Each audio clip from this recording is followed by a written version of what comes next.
ನಮಸ್ಕಾರ ಸ್ನೇಹಿತರೆ, ನಾವು ಈ ಒಂದು ವಿಡಿಯೋದಲ್ಲಿ ಸಹಾಯಕ ಪ್ರಾಧ್ಯಾಪಕರ ನೇಮಕಾತಿಗೆ ಸಂಬಂಧಪಟ್ಟಂತೆ ಅಂದರೆ ಇನ್ನೇನು 2026 ನಮಗೊಂದು ಸಹಾಯಕ ಪ್ರಾಧ್ಯಾಪಕರ ನೇಮಕಾತಿ ನಡೆಯುತ್ತೆ ಅನ್ನುವಂಥ ನಿರೀಕ್ಷೆ ಬಹುತೇಕ ಎಲ್ಲರಿಗೂ ಇರತಕ್ಕಂಥದ್ದು ಮತ್ತು ಅದು ನಡೆಯುವಂಥದ್ದು ಕೂಡ 100% ನಿಜ. ಯಾಕಂದರೆ ಕಳೆದ ವರ್ಷದ ಬಜೆಟ್ನಲ್ಲಿ ಮುಖ್ಯಮಂತ್ರಿಗಳು ಹೇಳಿದರು 2,000 ಹುದ್ದೆಗಳಿಗೆ ಅಂತ. ಅಂದರೆ ಇವು ಪಾಲಿಟೆಕ್ನಿಕ್ ಬಂತು, ಡಿಗ್ರಿ ಕಾಲೇಜ್ ಬಂತು, ಎಲ್ಲವೂ ಸೇರಿ 2,000. ಬಟ್ ಡಿಗ್ರಿ ಕಾಲೇಜ್ಗೆ ಎಷ್ಟು ಕೊಟ್ಟರು? 824 ಹುದ್ದೆಗಳನ್ನು 826 ಕೊಟ್ಟಿದ್ದಾರೆ. ಅಂದರೆ 824 ಅಥವಾ 826, ಓಕೆ ಇರಲಿ, 824 ಹುದ್ದೆಗಳನ್ನು ಈಗ ಆಲ್ರೆಡಿ ಗೊತ್ತಾಗಿದೆ. ಸಬ್ಜೆಕ್ಟ್ ವೈಸು ಕೂಡ ಗೊತ್ತಿರತಕ್ಕಂಥದ್ದು. ಈ ಒಂದು ಹಂತದಲ್ಲಿ ನಮಗೆ ಫಸ್ಟ್ ಆಗಿರೋದೇನಂತಂದರೆ ನಮಗೆ GK ಪತ್ರಿಕೆ ಪಠ್ಯಕ್ರಮ ಗೊತ್ತಾಗಬೇಕು. ಅಂದರೆ ಈ 824 ಹುದ್ದೆಗಳಲ್ಲಿ ನಿಮ್ಮ ಸಬ್ಜೆಕ್ಟ್ ಇರ್ತವೆ. ಅಂದರೆ Kannada, history, economics, geography, IC ಇರ್ತವೆ. ಈಗಿರಬೇಕಾದ್ರೆ ನಿಮ್ಮ ಸಬ್ಜೆಕ್ಟ್ನ ಸಿಲೆಬಸ್ಸು ಸಿಗುತ್ತೆ. ಎಲ್ಲಿ ಸಿಗುತ್ತೆ ಅಂದರೆ ಕರ್ನಾಟಕ ಎಕ್ಸಾಮಿನೇಷನ್ ಅಥಾರಿಟಿ ಅವರ ಆಫೀಸಿಯಲ್ ವೆಬ್ಸೈಟ್ನಲ್ಲಿ ಸಿಲೆಬಸ್ಸು ಸಿಗುತ್ತೆ. ಅಂದರೆ ಎಕನಾಮಿಕ್ಸ್ ಬೇಕಿದ್ರೆ ಎಕನಾಮಿಕ್ಸ್ ಸಿಗುತ್ತೆ, ಕನ್ನಡ ಬೇಕಿದ್ರೆ ಕನ್ನಡ ಸಿಗುತ್ತೆ, ಹಿಸ್ಟ್ರಿ ಬೇಕಿದ್ರೆ ಹಿಸ್ಟ್ರಿ ಸಿಗುತ್ತೆ. ಟೋಟಲಿ ನಿಮ್ಮ ಎಲ್ಲ ಸಬ್ಜೆಕ್ಟಿನ ಸಿಲೆಬಸ್ ಕೂಡ ಅಲ್ಲಿ ಸಿಗುತ್ತೆ.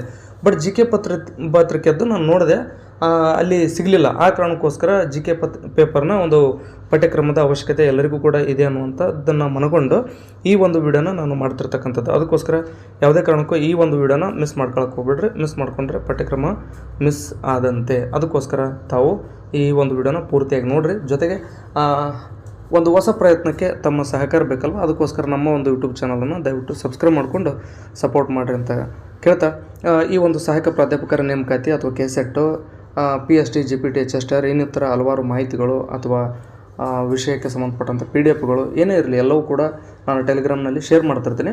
ಹಾಗಾಗಿ ಒಂದು ಅತಿ ವೇಗದ ಮಾಹಿತಿಗಾಗಿ ನಮ್ಮ ಟೆಲಿಗ್ರಾಮ್ನ ಜಾಯ್ನ್ ಆಗಿರಿ.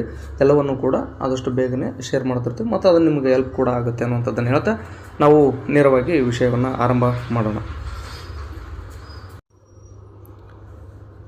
ಸ್ನೇಹಿತರೆ, ತಾವಿಲ್ಲಿ ನೋಡ್ಬೋದು, ಅಂದರೆ ಒಟ್ಟಾರೆ ಒಂದು 50 ಅಂಕಕ್ಕೆ ಈ ಒಂದು ಎಕ್ಸಾಮ್ ನಡೀತಕ್ಕಂಥದ್ದು. ಅಂದರೆ 50 ಅಂಕಗಳಿಗೆ ಎಕ್ಸಾಮ್ ನಡೆಯುತ್ತೆ. ಅಂದರೆ ಇದಿಷ್ಟು ನೋಡಿದ ತಕ್ಷಣ ಸಿಲೆಬಸ್ ಏನಿದೆ ಎಷ್ಟು ಕಡಿಮೆ ಇದೆ ಅಂತ ಅನಿಸ್ಬೋದು. ಬಟ್ ಅದು ನೋಡೋದಕ್ಕಷ್ಟೇ ಕಡಿಮೆ ಇದೆ, ಬಟ್ ಸಿಲೆಬಸ್ ಜಾಸ್ತಿ ಇದೆ. ನೋಡಿ, ಜಸ್ಟ್ ಅವರು ಎನ್ವೈರ್ನಮೆಂಟ್ ಅಂತ ಕೊಟ್ಟಿದ್ದಾರೆ. ಅಂದರೆ ಕಂಪ್ಲೀಟಾಗಿ ಎನ್ವೈರ್ನಮೆಂಟ್ ನೋಡ್ಕೋಬೇಕಾಗುತ್ತೆ. ಜೊತೆಗೆ ವಿಶೇಷವಾಗಿ ಕರ್ನಾಟಕಕ್ಕೆ ಸಂಬಂಧಪಟ್ಟಂತೆ ನೋಡಬೇಕು. ಯಾಕಂದರೆ ಎಕ್ಸಾಮ್ ಕರ್ನಾಟಕದಲ್ಲಿ ನಡೆಯುತ್ತಿರುವುದರಿಂದ ಕರ್ನಾಟಕಕ್ಕೆ ಸಂಬಂಧಪಟ್ಟಂತೆ ಈ ಒಂದು ವಿಷಯವನ್ನು ಓದ್ಕೋಬೇಕಾಗುತ್ತೆ. ಜೊತೆಗೆ ಕರೆಂಟ್ ಅಫೇರ್ಸ್ ಅಂದರೆ ನ್ಯಾಷನಲ್ ಮತ್ತು ಇಂಟರ್ನ್ಯಾಷನಲ್, ಅಂದರೆ ರಾಷ್ಟ್ರೀಯ ಮತ್ತು ಅಂತಾರಾಷ್ಟ್ರೀಯ ಮಟ್ಟಕ್ಕೆ ಸಂಬಂಧಪಟ್ಟಂಥ ಒಂದಷ್ಟು ಕರೆಂಟ್ ಅಫೇರ್ಸ್ ಪ್ರಶ್ನೆಗಳು ಕೂಡ ಇಲ್ಲಿ ಬರ್ತವೆ. ನೋಡಿ, ಜಸ್ಟ್ ಅವರು ಇಂಡಿಯನ್ ಹಿಸ್ಟ್ರಿ ಅಂತ ಕೊಟ್ಟಿದ್ದಾರೆ. ಇಂಡಿಯನ್ ಹಿಸ್ಟ್ರಿ ಅಂದ ತಕ್ಷಣ ಏನೆಲ್ಲ ಓದಬೇಕಾಗುತ್ತೆ? ಪ್ರಾಚೀನನೂ ಓದಬೇಕು, ಮಧ್ಯಕಾಲೀನೂ ಓದಬೇಕು ಮತ್ತು ಆಧುನಿಕ ಭಾರತದ ಇತಿಹಾಸವನ್ನು ಕೂಡ ತಾವು ಓದಬೇಕಾಗುತ್ತೆ. ಹಂಗಾದ್ರೆ ಮತ್ತು ಅದನ್ನೆಲ್ಲ ಓದ್ಕೊಂತ ಕುಂತ್ರಿ ಅಂತಂದ್ರೆ ಸಾಕಷ್ಟಾಗುತ್ತೆ. ಅದಕ್ಕೋಸ್ಕರ ಅಷ್ಟೇನು ಓದೋಂಥ ಅವಶ್ಯಕತೆ ಇರೋಲ್ಲ. ಬಟ್ ಅಲ್ಲಿ ಏನು ಮಾಡ್ಬೇಕಂದ್ರೆ ಇಂಪಾರ್ಟೆಂಟ್ ಟಾಪಿಕ್ಗಳನ್ನು ತಾವು ಅಂದರೆ ಓದ್ಕೊಂಡು ಹೋಗಲೇಬೇಕಾಗುತ್ತೆ. ಅಂದರೆ ಪ್ರಾಚೀನನೂ ಓದಬೇಕು ನಿಜ, ಪ್ರಾಚೀನ ಭಾರತದ ಇತಿಹಾಸ, ಮಧ್ಯಕಾಲೀನ ಭಾರತದ ಇತಿಹಾಸ, ಜೊತೆಗೆ ಆಧುನಿಕ ಭಾರತದ ಇತಿಹಾಸ ಎಲ್ಲವನ್ನೂ ಕೂಡ ನೀವು ಓದಲೇಬೇಕು. ಆದರೆ ಹಂಗೆ ನೀವು ಏನಾದರೂ ಪೂರ್ತಿ ಓದ್ತಾ ಕುಂತೀರಿ ಅಂದರೆ ಇದಕ್ಕೆ 6 ತಿಂಗಳು ಬೇಕಾಗುತ್ತೆ. ಯಾಕಂದರೆ ಹಿಸ್ಟ್ರಿ ಅನ್ನೋದೇ ಅಷ್ಟು ಸಿಲೆಬಸ್ ಇರುತ್ತೆ. ಅದಕ್ಕೆ ನೀವೇನು ಮಾಡಬೇಕಂದ್ರೆ ಅಲ್ಲಿ ಇಂಪಾರ್ಟೆಂಟ್ ಟಾಪಿಕ್ಗಳನ್ನು ಮಾತ್ರ ಓದಬೇಕು. ನಾನು ನೆಕ್ಸ್ಟ್ ವೀಡಿಯೋದಲ್ಲಿ ಏನು ಮಾಡ್ತೀನಿ ಅಂದರೆ, ಈಗ ನೀವು ಇಂಡಿಯನ್ ಹಿಸ್ಟ್ರಿ ಓದಬೇಕಲ್ವಾ, ಹಾಗಾದರೆ ಇಂಡಿಯನ್ ಹಿಸ್ಟ್ರಿಯಲ್ಲಿ ಏನೆಲ್ಲ ಓದ್ಕೋಬೇಕು ಈ ಒಂದು ಸಹಾಯಕ ಪ್ರಾಧ್ಯಾಪಕರ ಒಂದು GK ಪೇಪರ್ಗೆ ಸಂಬಂಧಪಟ್ಟಂತೆ ಅನ್ನುವಂಥದ್ದನ್ನು ನಾನು ಸಪ್ರೇಟಾಗಿ ಎಲ್ಲವನ್ನು ಒಳಗೊಂಡಂತೆ ನೆಕ್ಸ್ಟ್ ವೀಡಿಯೋ ಮಾಡ್ತೀನಿ. ಜಸ್ಟ್ ಇದರಲ್ಲಿ ವಿಷಯವನ್ನು ತಿಳಿಸ್ಕೊಡುವಂಥ ಕೆಲಸ ಮಾಡ್ತೀನಿ. ನೋಡಿ, ನೆಕ್ಸ್ಟ್ ಪಾಲಿಟಿ. ಇಲ್ಲಿ ಈ ಒಂದು ಪಾಲಿಟಿ ಬಂತು, ಕಾನ್ಸ್ಟಿಟ್ಯೂಷನ್ ಬಂತು. ಇಲ್ಲಿ ಸಂವಿಧಾನದ 25 ಭಾಗಗಳು, ಹಾಗೆಯೇ 12 ಅನುಸೂಚಿಗಳು ಮತ್ತು 448 ಅಥವಾ 448ಕ್ಕಿಂತ ಹೆಚ್ಚು ವಿಧಿಗಳೇನದವೆ, ಈ ಒಂದು ಎಲ್ಲ ವಿಧಿಗಳ ಬಗ್ಗೆ ನೋಡಬೇಕಾಗುತ್ತೆ. ಹಂಗಾದರೆ ಎಲ್ಲನೂ ನೋಡ್ಕೊಂತ ಕುಂದ್ರಕ್ಕಾಗುತ್ತೆ? ಇಲ್ಲ. ಕಾನ್ಸ್ಟಿಟ್ಯೂಷನ್ನಲ್ಲಿ ಬರ್ತಕ್ಕಂಥ ಪ್ರಮುಖವಾದಂಥ ವಿಧಿಗಳನ್ನು, ಪ್ರಮುಖವಾದಂಥ ಭಾಗಗಳನ್ನು, ಪ್ರಮುಖವಾದಂಥ ಅನುಸೂಚಿಗಳನ್ನು, ಹಾಗೆಯೇ ಪ್ರಮುಖವಾದಂಥ ಇತ್ತೀಚಿನ ತಿದ್ದುಪಡಿಗಳನ್ನು ತಾವು ನೋಡಿಕೊಂಡ್ರೆ ಸಾಕಾಗುತ್ತೆ. ಅದಕ್ಕೆ ಇದನ್ನೇನು ಮಾಡೋಣ ಅಂತಂತಂದ್ರೆ, ಯಾಕಂದರೆ ಈಗ ಎಲ್ಲನೂ ಹೇಳ್ಬೇಕಂದ್ರೆ ಮತ್ತೆ ಇದ್ರಾಗ ಒಂದು ತಾಸು ಆಗುತ್ತೆ ಇದು ವಿಡಿಯೋ. ಅದಕ್ಕೋಸ್ಕರ ಎಲ್ಲವನ್ನು ಹೇಳುವಂಥದ್ದು ಬೇಡ, ಜಸ್ಟ್ ಸಿಲೆಬಸ್ ಏನಿದೆ ಅನ್ನೋದನ್ನು ನೋಡೋಣ.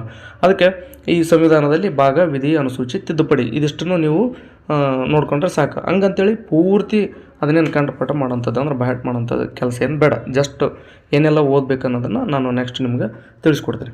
ಜೊತೆಗೆ ಸ್ಪೋರ್ಟ್ಸ್ ಅಂದರೆ 10 ವರ್ಷದಿಂದ 20 ವರ್ಷದಿಂದ ಆಡಿರೋದಲ್ಲ. ಈ ತಿಂಗಳಲ್ಲಿ ಹೀಗೆ ಕರೆಂಟ್ ಅಫೇರ್ಸ್ ಅಂತಂದರೆ ಅದರ ಅರ್ಥ ಇವತ್ತು ನೋಟಿಫಿಕೇಷನ್ ಆಗಿದೆ ಅಂದರೆ ಈ ಹಿಂದಿನ 1 ವರ್ಷದ್ದಷ್ಟೇ, ಅದಕ್ಕಿಂತ ತೀರಾ ಹಳೆಯದನ್ನೇನು ಕೇಳಲ್ಲ. ಈಗ ನೋಡಿ ಅಂದರೆ ಇವತ್ತು ನೋಟಿಫಿಕೇಶನ್ ಆಗೈತೆ ಅಂದರೆ ಈ ಹಿಂದಿಂದ ಅಂದರೆ 2025 ಮೇಯಿಂದ ಓದ್ಕೊಂಬಂದರೆ ಸಾಕು. ಅಂದರೆ ನೋಟಿಫಿಕೇಶನ್ ಆಗಸ್ಟ್ನಲ್ಲೇ ಆಯ್ತು ಅಂದ್ಕೊಳ್ಳಿ, ನೀವು 2025 ಆಗಸ್ಟ್ನಿಂದ ಓದ್ಕೊಂಡು ಬಂದರೆ ಸಾಕಾಗುತ್ತೆ. ಅಂದರೆ ಅದರ ಅರ್ಥ 2025 ಮತ್ತು 2026ರಲ್ಲಿ ನಡೆದಂಥ ಪ್ರಮುಖವಾದಂಥ ಸ್ಪೋರ್ಟ್ಸ್ಗಳು ಯಾವಿದ್ದಾವೆ, ಅದರಲ್ಲಿ ಗೆದ್ದವ್ರು ಯಾರು, ರನ್ನರ್ ಅಪ್ ಯಾರು, ಮತ್ತು ಮ್ಯಾನ್ ಆಫ್ ದಿ ಮ್ಯಾಚ್ ಯಾರು, ಹೀಗೆ ಏನೆಲ್ಲ ಅದು ಒಂದು ಕ್ರೀಡೆಗಳಿಗೆ ಸಂಬಂಧಪಟ್ಟಂತೆ ಪ್ರಶ್ನೆಗಳನ್ನು ಮತ್ತು ಯಾವ ದೇಶದಲ್ಲಿ ನಡೀತು, ಯಾವ ದೇಶ ಗೆದ್ದಿತ್ತು, ಹೀಗೆ ಕ್ರೀಡೆಗೆ ಸಂಬಂಧಪಟ್ಟಂತೆ ಯಾವೆಲ್ಲ ಪ್ರಶ್ನೆಗಳನ್ನು ಕೇಳ್ಬೋದು. ಆ ರೀತಿ ಅದನ್ನು ಎಕ್ಸಾಮ್ ಪರ್ಪೋಸು ಓದ್ಕೋಬೇಕಾಗುತ್ತೆ. ಮತ್ತು ಆರ್ಟ್ ಆ್ಯಂಡ್ ಕಲ್ಚರು, ಜಿಯೋಗ್ರಫಿ ಅಂದರೆ ಆರ್ಟ್ ಆ್ಯಂಡ್ ಕಲ್ಚರ್ನ ಸ್ವಲ್ಪ ಹಿಸ್ಟ್ರಿಗೆ ರಿಲೇಟೆಡ್ ಆಗಿ ನೋಡ್ಕೊತ ಹೋಗುವಂಥ ಕೆಲಸ ಮಾಡೋಣ. ಜೊತೆಗೆ geography, Indian geography, Karnataka geography, world geography, ಇಲ್ಲಿ 3 ಭಾಗಗಳು ಅದಾವೆ. ಹೆಚ್ಚಿನ ಪ್ರಾಶಸ್ತ್ಯವನ್ನು ನಾವು ಕರ್ನಾಟಕ ಜಿಯೋಗ್ರಫಿ ಕೊಡಬೇಕು. ಯಾಕಂದರೆ ನಾವು ಕರ್ನಾಟಕದಲ್ಲಿದ್ದೀವಿ, ಎಕ್ಸಾಮ್ ನಡೆಯುವಂಥದ್ದು ಕರ್ನಾಟಕದಲ್ಲಿ, ಎಕ್ಸಾಮ್ ನಡೆಸೋರು ಕೂಡ ಕರ್ನಾಟಕದವರೇ. ಅದಕ್ಕೋಸ್ಕರ ಮೊದಲು ನಮ್ಮ ಪ್ರಾದೇಶಿಕತೆಗೆ ಹೆಚ್ಚು ಒತ್ತು ಕೊಡೋದರಿಂದ ಕರ್ನಾಟಕ ಜಿಯೋಗ್ರಫಿಗೆ ಹೆಚ್ಚು ಮಹತ್ವವನ್ನು ಕೊಡಬೇಕು. ಜೊತೆಗೆ ಇಂಡಿಯನ್ ಜಿಯೋಗ್ರಫಿಗೆ ಹೆಚ್ಚು ಒತ್ತನ್ನು ಕೊಡಬೇಕು. ಯಾಕಂದರೆ ನಮ್ಮ ದೇಶ, ನಮ್ಮ ರಾಜ್ಯಕ್ಕೆ ಸಂಬಂಧಪಟ್ಟಂತೆ ಹೆಚ್ಚಿನ ಪ್ರಶ್ನೆಗಳು ಬರ್ತವೆ. ಅದನ್ನು ಹೊರತುಪಡಿಸಿ ವರ್ಲ್ಡ್ ಜಿಯೋಗ್ರಫಿಯಲ್ಲಿ ಅಷ್ಟೇನು ಪ್ರಶ್ನೆಗಳು ಬರಲಿಕ್ಕಿಲ್ಲ, ತಲೆ ಕೆಡಿಸ್ಕೊಳಕ್ಕೆ ಹೋಗ್ಬೇಡ್ರಿ. ಎಕನಾಮಿಕ್ಸ್ ಅಂದ ತಕ್ಷಣ ಎಲ್ಲ ಸಿದ್ಧಾಂತಗಳನ್ನು ಓದೋಂಥದ್ದೇನು ಬೇಡ. ಅಂದರೆ ಆಡಮ್ ಸ್ಮಿತ್ತು, ಕೇನ್ಸು ಅಂತೇಳಿ ಮತ್ತು ಅವರು ಎಲ್ಲ ಸಿದ್ಧಾಂತ ಓದ್ಕೊಂತ ಕುಂದ್ರಂಥ ಅವಶ್ಯಕತೆ ಇಲ್ಲ, ಅದನ್ನು ಓದೋಕ್ಕೂ ಹೋಗ್ಬೇಡ್ರಿ.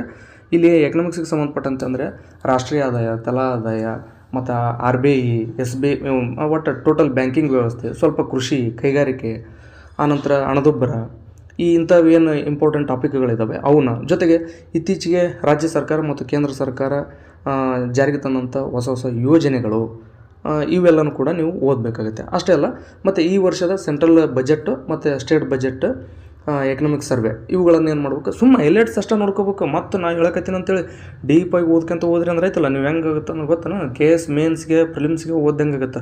ಅಷ್ಟು ಬೇಡ. ಇಲ್ಲಿ ಜಸ್ಟ್ 50 ಅಂಕದ್ದು ಎಕ್ಸಾಮ್ ಇರೋದ್ರಿಂದ ನೀವು ಜಸ್ಟ್ ಹೈಲೈಟ್ಸ್ ನೋಡ್ಕೊತ ಹೋದ್ರೆ ಸಾಕು. ಎವ್ರಿಡೇ ಸೈನ್ಸ್, KM ಸುರೇಶ್ ಸರು ಒಂದು ಸೈನ್ಸ್ ಅನ್ವಯಿಕ ವಿಜ್ಞಾನ ಅಂತ ಪುಸ್ತಕ ಬರೆದಿದ್ದಾರೆ. ಅದು ತುಂಬ ಚೆನ್ನಾಗಿದೆ. ಇದಕ್ಕೆ ಎವ್ರಿಡೇ ಸೈನ್ಸ್ ಅಂತೇಳಿ ಅದನ್ನು ಬೇಕಾದ್ರೆ ನೀವು ನೋಡ್ಕೋಬೋದು. ಸೈಂಟಿಫಿಕ್ ರಿಸರ್ಚ್, ವೈಜ್ಞಾನಿಕವಾದಂಥ ಆವಿಷ್ಕಾರಗಳು ಅಥವಾ ಸಂಶೋಧನೆ ಏನಿದಾವಲ್ಲ ಅವನ್ನ ನೋಡ್ಬೇಕಾಗುತ್ತೆ. ರೇಡಿಯೋ ಯಾರು ಕಂಡುಹಿಡಿದ್ರು, ಬೇರೆ ಬೇರೆ ರೋಗಕ್ಕೆ ಸಂಬಂಧಪಟ್ಟಂಗೆ ಔಷಧಿಗಳನ್ನು ಯಾರು ಕಂಡುಹಿಡಿದ್ರು, ಆ ಸಾಧನ ಯಾರು ಕಂಡುಹಿಡಿದ್ರು, ಇದನ್ನ ಯಾರು ಕಂಡುಹಿಡಿದ್ರು, ಇಂಥವೆಲ್ಲ ವಿಜ್ಞಾನದಲ್ಲಿ ಏನು ಸೈಂಟಿಫಿಕ್ ಸಂಶೋಧನೆಗಳಾಗಿರ್ತವೆ ಅವುಗಳನ್ನು ನೋಡ್ಕೊತ ಹೋಗ್ಬೇಕಾಗುತ್ತೆ. ನ್ಯಾಷನಲ್ ಇಂಟರ್ನ್ಯಾಷನಲ್ ಆರ್ಗನೈಜೇಷನ್ಸ್ ಅಂದರೆ ರಾಷ್ಟ್ರೀಯ ಮತ್ತು ಅಂತಾರಾಷ್ಟ್ರೀಯ ಸಂಸ್ಥೆಗಳನ್ನು, ಅಂದರೆ ವಿಶ್ವಸಂಸ್ಥೆ, ವಿಶ್ವ ಆರೋಗ್ಯ ಸಂಸ್ಥೆ, ವಿಶ್ವ ಕಾರ್ಮಿಕ ಸಂಸ್ಥೆ, ಇವೆಲ್ಲ ಏನದಾವಲ್ಲ. ಮತ್ತು ಈ ಭಾರತ ನ್ಯಾಷನಲ್ ಅಂತಂದರೆ ನಮ್ಮ ದೇಶದಲ್ಲಿರ್ತಕ್ಕಂಥ ಪ್ರಮುಖ ಸಂಸ್ಥೆಗಳು, ಅಂದರೆ ನೀತಿ ಆಯೋಗ ಆಗಿರ್ಬೋದು, ಬರೀ ಸಂಸ್ಥೆ ಅಷ್ಟಲ್ಲ, ಮತ್ತು ಅದ್ರ ಜೊತೆಗೆ ಬ್ಯಾಂಕಿಂಗು ಅವನು, ಅಂದರೆ ಟೋಟಲ್ ನಿಮ್ಗೆ ಇದು ಪೂರ್ತಿ ತಿಳಿಸಿ ಹೇಳೋಂಥ ಅವಶ್ಯಕತೆ ಏನಿಲ್ಲ ಅಂತ ನಾನು ಅಂದ್ಕೊಂಡಿನಿ. ಆದಾಗ್ಯೂ ಕೂಡ ನೆಕ್ಸ್ಟ್ ವೀಡಿಯೋ ಮಾಡ್ತೀನಿ ಅಂತ ಹೇಳಿದ್ದೀನಿ. ಅಂದರೆ ಈಗ ನೆಕ್ಸ್ಟ್ ವೀಡಿಯೋದಲ್ಲಿ ಏನು ಮಾಡ್ತೀನಿ ಅಂದರೆ ನ್ಯಾಷನಲ್ ಇಂಟರ್ನ್ಯಾಷನಲ್ ಆರ್ಗನೈಜೇಷನ್ಗಳು ಯಾವ್ಯಾವ ಅದಾವೆ ಇಂಪಾರ್ಟೆಂಟ್, ಆ ಎಲ್ಲ ನ್ಯಾಷನಲ್ ಮತ್ತು ಇಂಟರ್ನ್ಯಾಷನಲ್ ಆರ್ಗನೈಜೇಷನ್ಗಳನ್ನು ಒಂದು PDF ಮಾಡಿಬಿಡ್ತೀನಿ. ಅವನ್ನೆಲ್ಲ ಬೇಕಾದ್ರೆ ಟೆಲಿಗ್ರಾಮ್ ಗ್ರೂಪಿಗೆ ಶೇರ್ ಮಾಡ್ತೀನಿ. ಅಷ್ಟು ಓದ್ಕೊಂಡ್ರೆ ಸಾಕಾಗುತ್ತೆ. ಸೈಂಟಿಫಿಕ್ ರಿಸರ್ಚ್ ಏನಿದೆ ಅದನ್ನು ಒಂದು ಸಪ್ರೇಟ್ PDF ಮಾಡ್ತೀನಿ. ಎವ್ರಿಡೇ ಸೈನ್ಸ್ ಅಂತೂ KM ಸುರೇಶ್ ಸರ್ ಬುಕ್ ನಿಮ್ಮ ಕಡೆ ಇದ್ದರೆ ಓದೋದಂತೂ ತುಂಬ ಚೆನ್ನಾಗಿರುತ್ತೆ. ಎಕನಾಮಿಕ್ಸ್ ಆಗಲೇ ಒಂದು ವಿಷಯನ ಮರ್ತೇನೆ ನಾನು, ಏನಂತಂದರೆ ಇತ್ತೀಚೆಗೆ ಎಕನಾಮಿಕ್ಸ್ಗೆ ಸಂಬಂಧಪಟ್ಟಂಥ ಒಂದಷ್ಟು ಸೂಚ್ಯಂಕಗಳು, ವರದಿಗಳು ಬಂದಿರ್ತವೆ ಆರ್ಥಿಕತೆಗೆ ಸಂಬಂಧಪಟ್ಟಂತೆ, ಅವುಗಳನ್ನು ಕೂಡ ತಾವು ನೋಡ್ಕೋಬೇಕಾಗುತ್ತೆ. ಜಿಯೋಗ್ರಫಿ, ಕಾನ್ಸ್ಟಿಟ್ಯೂಷನ್ನು, ಇಂಡಿಯನ್ ಹಿಸ್ಟ್ರಿ, ಇವುಗಳನ್ನೇನೈತಿ ಆಲ್ರೆಡಿ ನಿಮ್ಮ ಹತ್ರ ಪುಸ್ತಕಗಳಿರ್ತಾವೆ, ಅವನ್ನ ಒಂದಷ್ಟು ಬೇಸಿಕ್ ನೋಡ್ಕೊಡ್ರಿ. ಬಟ್ ಯಾವ ಪಾಠಕ್ಕೆ ಹೆಚ್ಚಿನ ಆದ್ಯತೆ ಕೊಡ್ಬೇಕು ಅನ್ನೋದನ್ನು ನಾನು ತಿಳಿಸ್ಕೊಡ್ತೀನಿ. ಅಂದರೆ ಕಂಪ್ಲೀಟಾಗಿ ಏನು ಮಾಡೋಣ, ನೆಕ್ಸ್ಟ್ ಒಂದು ಲ್ಯಾಪ್ಟಾಪ್ನಲ್ಲೇ ಒಂದು ಕ್ಲಾಸನ್ನೇ ಮಾಡ್ತೀನಿ ಪೂರ್ತಿಯಾಗಿ. ಅಂದರೆ ಕನಿಷ್ಠ ಇದನ್ನು ಒಂದು ವಿಡಿಯೋ ಮಾಡಬೇಕು, ಅದನ್ನೆಲ್ಲ ಅದರಲ್ಲಿರ್ತಕ್ಕಂಥ ಪ್ರಮುಖವಾದಂಥ ಟಾಪಿಕ್ಗಳು ಅವು ನಾವು ಯಾವುದೆಲ್ಲ ಓದಬೇಕು, ಯಾವುದನ್ನೆಲ್ಲ ಒಂದು ಅಂದಾಜು ಹಾಗೆ ನೋಡ್ಕೊಂಡು ಹೋಗ್ಬೇಕು ಅನ್ನೋದನ್ನು ನಾನು ನೆಕ್ಸ್ಟ್ ವೀಡಿಯೋದಲ್ಲಿ ಖಂಡಿತವಾಗಲೂ ತಿಳಿಸ್ಕೊಡ್ತೇನೆ. ಯಾಕಂದರೆ ಈಗ ಹೇಳ್ಬೇಕಂದ್ರೆ ಅಷ್ಟನ್ನು ಹೇಳ್ಕೊಂತ ಕೊಡೋಕೆ ಒಂದು ತಾಸುಗಟ್ಟಲೆ ಆಗುತ್ತೆ. ಸೊ ಅದೆಲ್ಲ ಬೇಡ. ನಿಮಗೆ ಒಂದು ಹೈಲೈಟ್ಸ್ ಅಂದರೆ ಇಷ್ಟು ಒಂದು ಏನಪ್ಪ ಇದು ಸಹಾಯಕ ಪ್ರಾಧ್ಯಾಪಕರ ನೇಮಕಾತಿಗೆ ಸಂಬಂಧಪಟ್ಟಂತೆ ಇರತಕ್ಕಂಥ GK ಪೇಪರ್ನ ಸಿಲೆಬಸ್ ಅನ್ನೋಂಥದ್ದು ಗಮನಕ್ಕಿರಲಿ. ಅಂದರೆ ಇದಿಷ್ಟು ಬರ್ತವೆ, ಈ ವಿಷಯದ ಮೇಲೆ ಪ್ರಶ್ನೆಗಳನ್ನು ಕೇಳ್ತಾರೆ. ಅಂದರೆ ಈಗ ನೋಡಿಲಿ 1, 2, 3, 4, 5, 6, 7, 8, 9, 10, 11, 12 ಟಾಪಿಕ್ ಅದು. 12 ಅಂದರೆ ಹೆಚ್ಚು ಕಡಿಮೆ ಒಂದೊಂದು ಟಾಪಿಕ್ ಮೇಲೆ 7, 8, 10 ಪ್ರಶ್ನೆಗಳು ಬರ್ತವೆ. ಅಂದರೆ ಇಂಡಿಯನ್ ಹಿಸ್ಟ್ರಿ ಒಂದು 7-8 ಕ್ವಶನ್ ಬರ್ತವೆ, ಕಾನ್ಸ್ಟಿಟ್ಯೂಷನ್ ಒಂದು 7-8 ಕ್ವಶನ್ ಬರ್ತವೆ, ಈ ಥರ ಎಲ್ಲ. ಮತ್ತು ಮೆಂಟಲ್ಬಿಲಿಟಿ ಇದರ ಕೊಟ್ಟಿದ್ದಾಗಿಲ್ಲ ಅನ್ಸುತ್ತೆ, ಮೆಂಟಲ್ಬಿಲಿಟಿ ಕೂಡ ಬರ್ತವೆ. ಸೊ ಅದನ್ನು ಕೂಡ ಆ್ಯಡ್ ಮಾಡೋಣ ನೆಕ್ಸ್ಟ್ ವೀಡಿಯೋದಲ್ಲಿ. ಸೊ ನಿಮಗೆ ಈ ಕ್ಲಾಸಿನ ಅವಶ್ಯಕತೆ ಇದೆ ಅಂದರೆ ಕಾಮೆಂಟ್ ಮಾಡಿರಿ, ಬೇಕಾದ್ರೆ ನಾನು ಅದನ್ನು ಕಂಪ್ಲೀಟಾಗಿ ಹೇಳ್ಕೊಡ್ತೀನಿ. ಇದರಲ್ಲಿ ಅರ್ಧಂಬರ್ಧ ಆಗೈತೆ ಅಂತ ನನಗೆ ಗೊತ್ತಿದೆ. ಕೆಲವರಿಗೆ ಅಂದರೆ ಅರ್ಥ ಮಾಡ್ಕೊಂಡ್ರೆ ಏನು ಓದ್ಬೇಕು ಅನ್ನೋದನ್ನು, ಬಟ್ ಅರ್ಥ ಆಗದೇ ಇರೋರಿಗೆ ಸ್ವಲ್ಪ ಗೊಂದಲ ಇರುತ್ತೆ. ಅಂದರೆ ಈಗ ಹಿಸ್ಟ್ರಿ ಅಂದ ತಕ್ಷಣ ಅದೆಲ್ಲನೂ ಓದ್ಕೊಂತ ಕುಂದ್ರೋಕ್ಕಾಗಲ್ಲ, ಬಟ್ ಯಾವ ಇಂಪಾರ್ಟೆಂಟ್ ಟಾಪಿಕ್ಸ್ ಅದನ್ನ ಹೇಳ್ಕೊಡ್ರೆ ನಾವು ಓದ್ಕೊಂತ ಹೋಗ್ತೀವಿ ಅನ್ನೋಂಥವ್ರು ಇರ್ತೀರಿ. ಸೊ ಕಮೆಂಟ್ ಮಾಡಿರಿ, ಏನು ತಪ್ಪಿಲ್ಲ, ನಾನು ಅದನ್ನು ಕ್ಲಾಸ್ ಮಾಡೋದಕ್ಕೆ ಟ್ರೈ ಮಾಡ್ತೀನಿ ಅಂತ ಹೇಳ್ತಾ ಈ ಒಂದು ವಿಡಿಯೋನ ಇಲ್ಲಿಗೆ ಮುಗಿಸ್ತೀನಿ. ನಿಮಗೇನಾದರೂ ಡೌಟ್ ಉಳ್ಕೊಂಡಿದ್ರೆ ಕಮೆಂಟ್ ಬಾಕ್ಸ್ ಓಪನ್ ಇರುತ್ತೆ, ಪ್ರಶ್ನೆ ಕೇಳಿರಿ, ನಿಮ್ಮೆಲ್ಲರ ಪ್ರಶ್ನೆಗಳಿಗೆ ಉತ್ತರಿಸುವಂಥ ಕೆಲಸವನ್ನು ಮಾಡ್ತೀನಿ ಅಂತ ಹೇಳ್ತಾ ಈ ಒಂದು ವಿಡಿಯೋನ ಇಲ್ಲಿಗೆ ಮುಗಿಸ್ತೀನಿ. ಧನ್ಯವಾದಗಳು.